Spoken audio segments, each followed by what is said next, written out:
नमस्कार। आप सभी का हमारे और एक नए वीडियो में स्वागत है।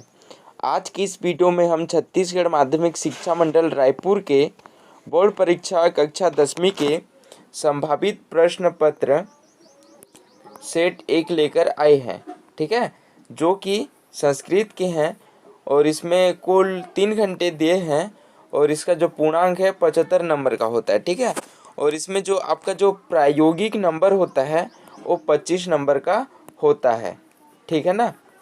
तो इसमें कुछ निर्देश दिए गए हैं, उसको पहले देख लेते हैं। ठीक है, तो इसमें आपको सभी प्रश्न को हल करना अनिवार्य है। प्रश्नों पर निर्धारित अंक उनके सामने अंकित किए गए हैं और प्रश्न क्रमांक 12 से प्रश्न क्रमांक 18 तक के प्रश्नों में आंतरिक विकल्प दिए गए हैं और प्रश्न क्रमांक 1 में वस्तुनिष्ठ है। इसमें 3 खंड है, खंड अ है ना, खंड ब और खंड स। ठीक है, तो इसमें जो तीनों खंड में कुल 15 नंबर के अंक पूछे जाते हैं। तो चलिए देख लेते हैं। तो सबसे पहले प्रश्न 1 के खंड अ होते हैं, तो इसमें सही विकल्प चुनकर लिखने के लिए बोला गया है। तो सबसे पहले प्रश्न 1 देखते हैं उसका। खलस्य विद्या कस्मै भवति। ठीक है, तो आपको यहाँ पर 4 ऑप्शन दिया है, ऑप्शन क, ऑप्शन ख, ऑप्शन ग और ऑप्शन घ। तो जो खलस्य विद्या है वो विवाद के लिए ही होता है। ठीक है, तो इसी कारण हो जाएगा ऑप्शन ख हमारा सही आंसर, विवादाय। ठीक है, और दूसरा है बंसी नामना युवक विलासाय आसीत। तो इसका सही आंसर हो जाएगा, क्या थे उसके पति थे, इसी कारण ऑप्शन ग हमारा क्या हो जाएगा, पति हो जाएगा। ठीक है, और तीसरा है भाववाच्य क्रिया भवति। तो इस पर आपको 4 ऑप्शन दिया गया है, ऑप्शन क, ऑप्शन ख, ऑप्शन ग और ऑप्शन घ। तो इसका सही आंसर हो जाएगा ऑप्शन घ, आत्मनेपदी प्रथम पुरुष एकवचनी। ठीक है, और चौथा है अधोलिखितेषु पंचमी विभक्ति नास्ति। तो यहाँ पर भी आपको 4 ऑप्शन दे दिया गया है, तो इसका सही आंसर हो जाएगा ऑप्शन ख, प्रीत्या। ठीक है, और पांचवा है अधोलिखितेषु उपसर्गः अस्ति। तो यहाँ पर आपको 4 ऑप्शन दे दिया है, ऑप्शन क, ऑप्शन ख, ऑप्शन ग और ऑप्शन घ। तो इसका सही आंसर हो जाएगा ऑप्शन क, उत्पत्ति। ठीक है, तो उत्पत्ति इसका क्या हो जाएगा, सही आंसर हो जाएगा। ठीक है, और प्रश्न क्रमांक 1 के खंड ब में उचित संबंध जोड़ने के लिए बोला गया है। तो इसमें आपको दो कॉलम दे गया है, ऑप्शन क और यहाँ पर कॉलम ख। ठीक है, तो यहाँ पर आपको क्या करना है, सही मिलान करना है। तो देख लेते हैं। सबसे पहले है, पहला में है बस्तर। ठीक है, तो बस्तर का क्या होता है, बस्तर में है तीरथगढ़ प्रपात। ठीक है, तो इसी कारण ऑप्शन क्या हो जाएगा, सी हमारा क्या हो जाएगा, पहला का हो जाएगा। और दूसरा है सत्यपुताम। तो सत्यपुताम इसका हो जाएगा ऑप्शन ए। ठीक है, वदते वाचम। और तीसरा है माता, तो माता गुरुतरा भूमि हो जाता है। ठीक है, तो इसी कारण ऑप्शन सी का ऑप्शन बी हो जाएगा। और चौथा है सत्यम। सत्यम का यहाँ पर असत्यम दिया गया है, क्योंकि यहाँ पर आपको विलोम शब्द पूछा गया है। ठीक है, तो इसी कारण चौथा का ऑप्शन ई हमारा क्या हो जाएगा, सही हो जाएगा। और पांचवा बचा है बाला। ठीक है, तो इसी कारण बाला का क्या हो जाएगा, टाप हो जाएगा। ठीक है, आशा करता हूँ कि आप भी ये प्रश्न को अच्छे से कर लेंगे। ठीक है, तो इसे अब प्रश्न पहला का खंड स देख लेते हैं। तो यहाँ पर उचित शब्द से रिक्त स्थानों की पूर्ति करने के लिए बोला गया है। ठीक है, तो जो जहाँ रिक्त स्थान दिया गया है वहाँ पर हमें क्या करना है, पूर्ति करना है। तो सबसे पहले यहाँ पर आप देख सकते होंगे प्रश्न 1। ठीक है, बहुव्रीहि समाज में खालिस्तान प्रधान होता है। ठीक है, तो पहला होता है बहुव्रीहि समाज में खालिस्तान प्रधान होता है, तो क्या प्रधान होता है, अन्य पद प्रधान होता है। ठीक है, तो यहाँ पर क्या हो जाएगा, अन्य पद हो जाएगा। ठीक है, पहला का।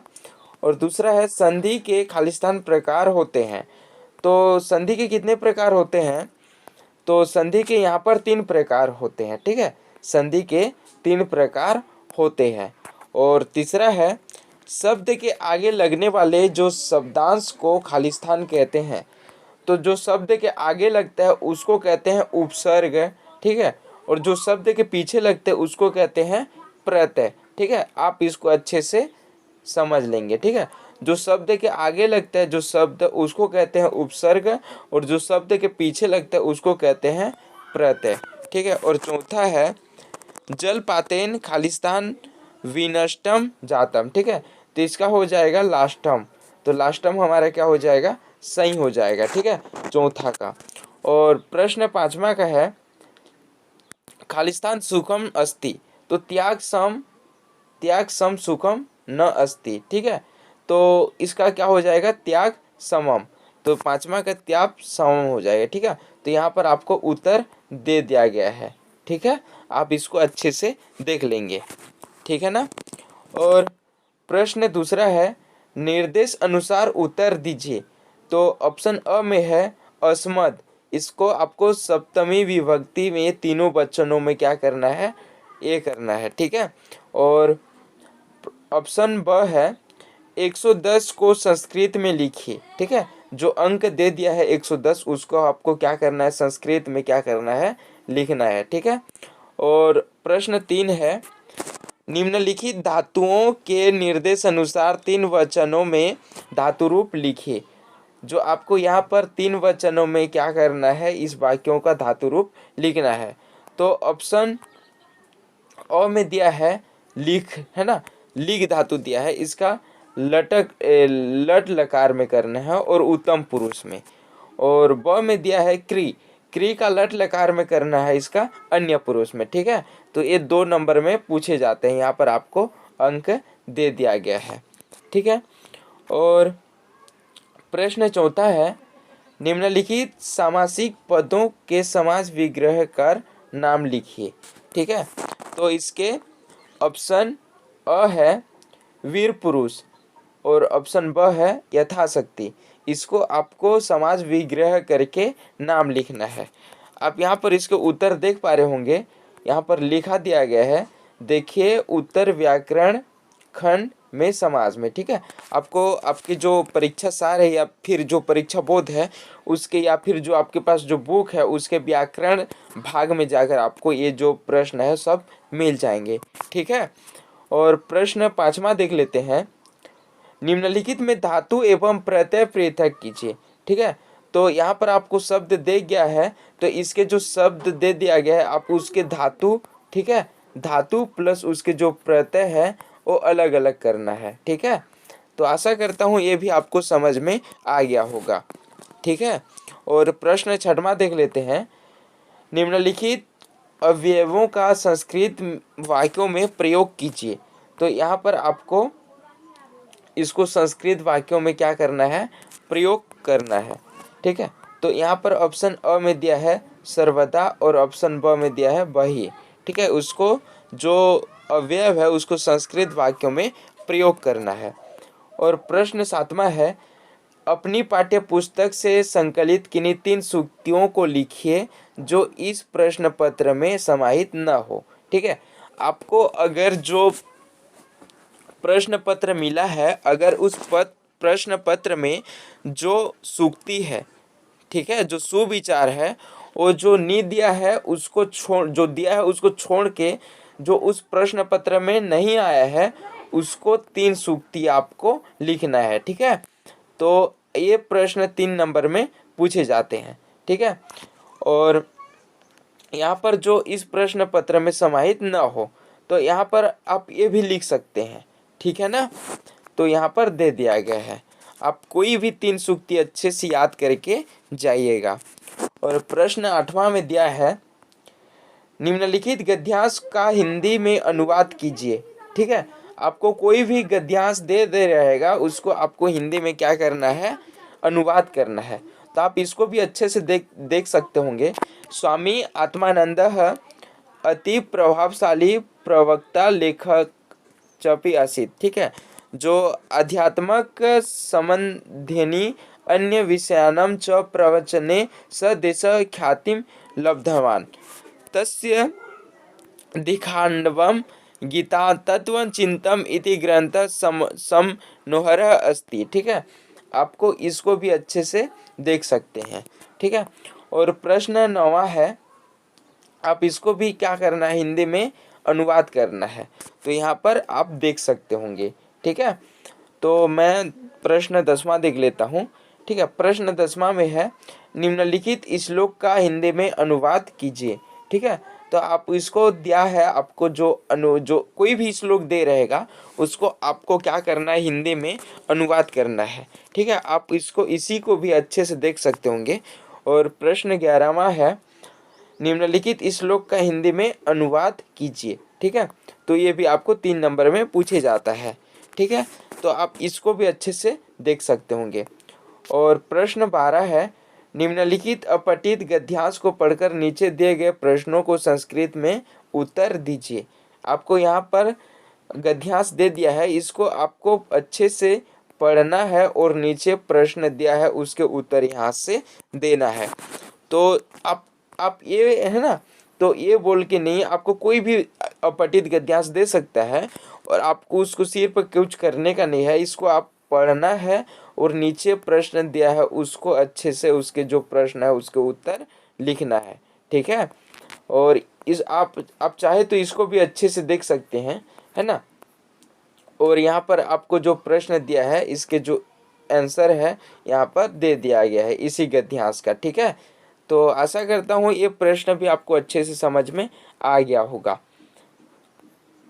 और प्रश्न 13 है, स्थानांतरण प्रमाण पत्र के लिए अपने शाला प्राचार्य को संस्कृत में एक आवेदन पत्र लिखिए।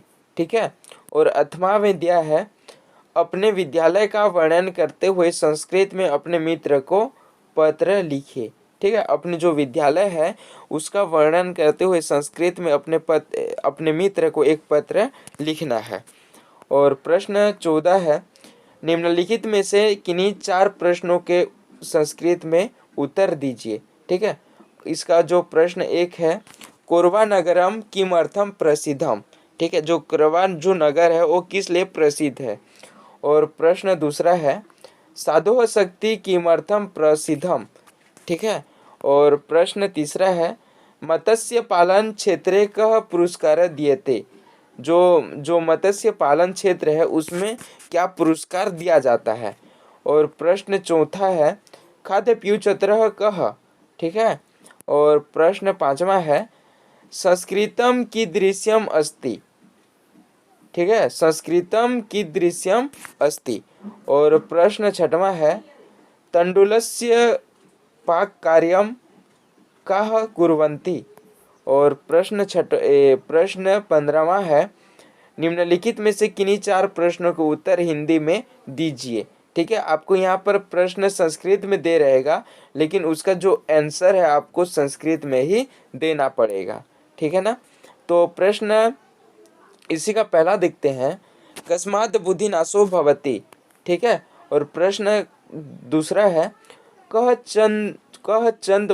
चंदन दासम दृष्टुमिच्छति। ठीक है, और प्रश्न 3 है, स्वामी विवेकानंद रायपुरे कति वर्षे व्यतीतवान। और प्रश्न 4 है, कः परिवार एवं एव वरम। ठीक है, कः परिवारः एव वरम। और प्रश्न 5वां है, हेमंत काले किम सुखावहम भवति। और प्रश्न 6वां है, के देशाः मंडल गृह कक्षम प्राप्तवान। ठीक है, के देशाः मंगल गृह कक्षम प्राप्तवन्तः।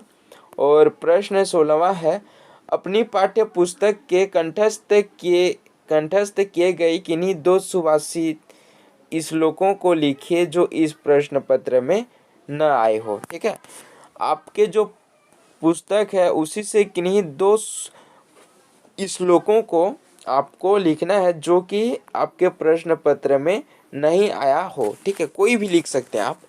और प्रश्न 17वां है, निम्नलिखित प्रश्नों के उत्तर निर्देश अनुसार लिखिए। ठीक है, तो आप यहाँ पर देख सकते हैं, निम्नलिखित प्रश्नों के निर्देश अनुसार उत्तर दीजिए। तो यहाँ पर अ है, निम्नलिखित वाक्यों में से किन्हीं 3 वाक्यों की संस्कृत में अनुवाद दीजिए। ठीक है, तो पहला है, मैं नदी में तैरता हूँ। दूसरा है हम सब भारतवासी हैं। तीसरा है आपका स्वागत है। और चौथा है तुम्हें वहाँ जाना चाहिए।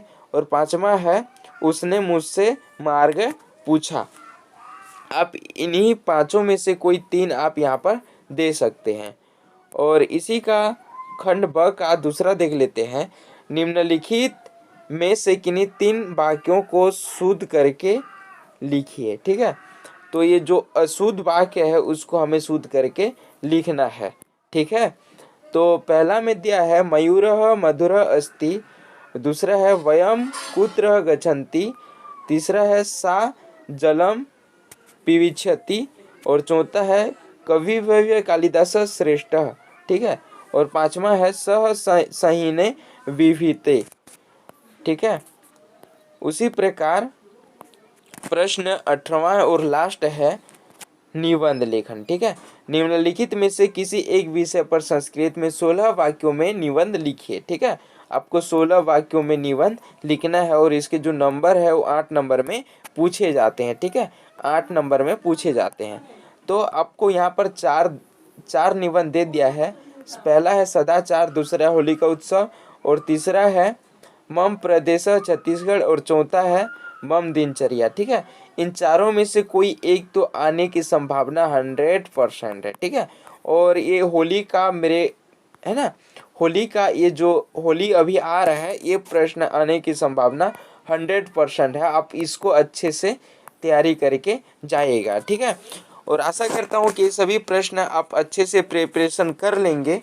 और मैं पूरी उम्मीद के साथ कहता हूँ कि अगर आप इन 18 प्रश्न में से सभी प्रश्नों को कर लेते हैं तो आप संस्कृत में फेल होने से आपको कोई नहीं रोक सकता। ठीक है, चलिए धन्यवाद।